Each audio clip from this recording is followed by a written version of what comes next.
anchors and staircases. All of these for centuries, ancient Indian texts have told of the city of Dwarka built by the god Krishna. Many consider it a myth until science got involved. Research showed that the structures are indeed man-made and incredibly ancient. Some dating suggests they are 9,000 years old. The archaeologists have discovered numerous artifacts. This means the site was inhabited, developed, and then suddenly submerged, most likely due to a sharp rise in ocean levels. But the scale is astonishing. This is not just a village, it's a full-fledged city. Today, Dwarka is partially closed to unrestricted study. Indian authorities are conducting research, but are restricting access to the full data. Perhaps this is because acknowledging ancient Dwarka would change the entire history of the region. But if someone was able to build underwater, then someone else decided to speak to future generations through mysterious tablets, the Georgia Guidestones. On a hill in the American state of Georgia, at the end of the 20th century, monolithic stone slabs suddenly appeared, bearing messages in 8 languages including Hebrew, Chinese, Hindi, and Russian engraved with 10 commandments for a new humanity. No one knows who installed them. The sponsor used a pseudonym. His identity remains undisclosed to this day. The structure was instantly dubbed the American Stonehenge. It is aligned with the cardinal directions, has astronomical functions, and essentially serves as a modern megalith. But the main thing is its content. The first rule is to maintain the Earth's population at 500 million people. The remaining points concern control over reproduction, a single language, and a world court. Many saw this as a hint at global governance, almost a dystopia. Conspiracies, secret organizations, Freemasons, all of this instantly became associated with the mysterious tablets. The authorities dismissed it, saying it was just an art object. But then why bury a time capsule, make precise astronomical alignments, and spend millions? In 2022, the tablets were destroyed by unknown individuals. Someone decided that they carried a dangerous message. But the mystery itself only deepened. So who was really behind their creation? And yet, some artifacts reach us not through stone, but through coal. A mechanism in a bronze cube. In the 19th century, workers in an Austrian mine found a bronze object inside a lump of coal, resembling a miniature cube with polished faces and grooves. It was tightly encased in a layered coal seam, the age of which is estimated to be hundreds of millions of years old.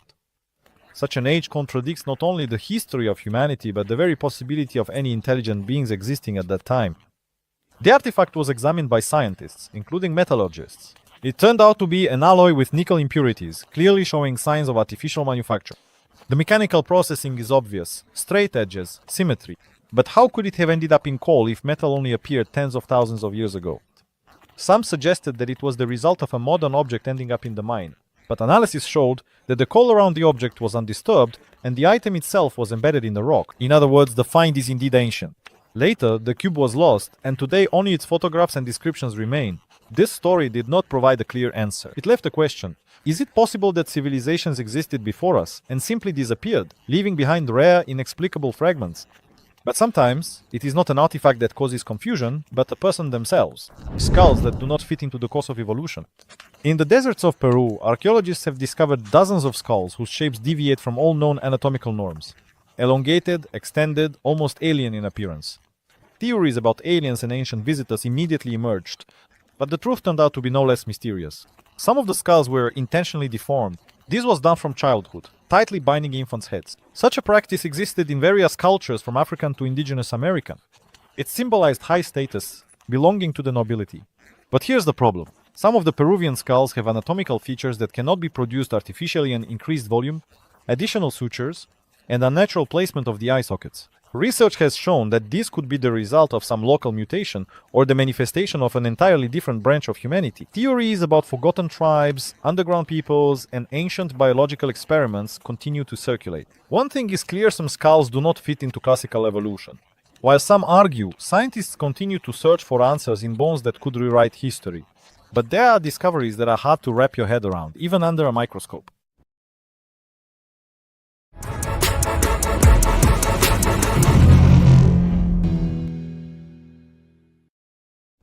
Spirals from the depths. In the 1990s, during geological work in the Urals, Russian researchers discovered something astonishing.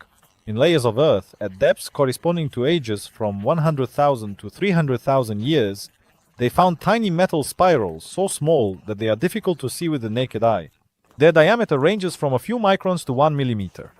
What are they made of? Of tungsten and molybdenum materials that humanity only learned to work with in the last century. The shape of these spirals is perfect. They resemble components of modern microcircuits or antennas.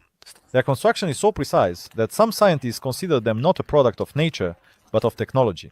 But how can the presence of such objects be explained in layers that are tens, if not hundreds of thousands of years old? Official science is in no hurry to acknowledge their artificial origin. There are theories that these are the result of natural crystallization, some kind of geological accident, but the shapes are just too perfect. It's just too difficult to fit this into the laws of nature. Some researchers believe these spirals may be possible remnants of a long-lost civilization, or traces of an intervention we cannot comprehend. And facts lie in museums, capable of... Sometimes what amazes us about antiquity is not its size, but its function. Batteries from Babylon. In the mid-1930s, near Baghdad, archaeologists discovered a strange artifact clay vessel containing a copper cylinder, and inside it, an iron rod. All of this was filled with remnants of an acidic solution. And here's the question, why did the ancient inhabitants of Mesopotamia need this chemical setup? Researchers quickly came to a shocking conclusion: the construction resembled a primitive galvanic battery. Like modern batteries, it could generate an electric current, just simple citric acid or wine vinegar, and the device would start working. But why? What did they use the electricity for? One hypothesis is that it was a power source for electroplating gold. Supporting this theory are the ornaments found in the same regions, coated with a thin layer of gold that would be very difficult to apply by hand.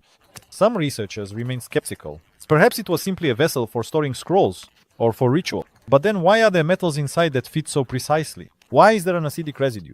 There are more questions than answers. Perhaps, if such batteries had been found in large numbers, we would already be talking about ancient electricity as commonplace.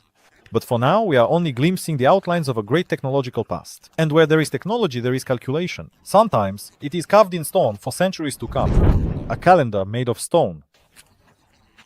In the mountains of South Africa, in a region called Mpumalanga, archaeologists discovered strange round stones and structures that turned out to make up one of the oldest astronomical calendars in history. Named Adam's Calendar, this complex is estimated to be over 70,000 years old. And it still works to this day. The megaliths are arranged in a solar circle, precisely tracking the days of solstices and equinoxes. And what is especially astonishing, the orientation of the stones and their shadows not only indicate the changing of the seasons, but also predict eclipses. Who could have built such a complex at a time when officially people were only just transitioning from foraging to a settled way of life? No traces of settlements have been found nearby, nor any artifacts that would explain the level of knowledge involved. Only stones. But stones so precise that modern astronomers had to recalculate them by hand. Local legends speak of celestial beings who descended from the sky. Scientists tend to believe in a forgotten tribe of astronomers. But there is still not a single clear explanation. After all, sometimes even a language can be lost. اتفضل بسكرم.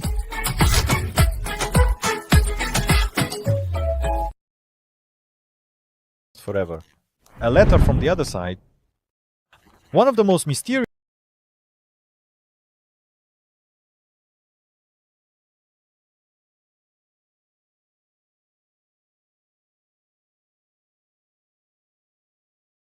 artifacts of Crete is the Phaistos disc. Discovered at the beginning of the 20th century, it is covered with a spiral inscription made up of strange symbols. There are more than 200 of them in total. They do not resemble any known alphabet.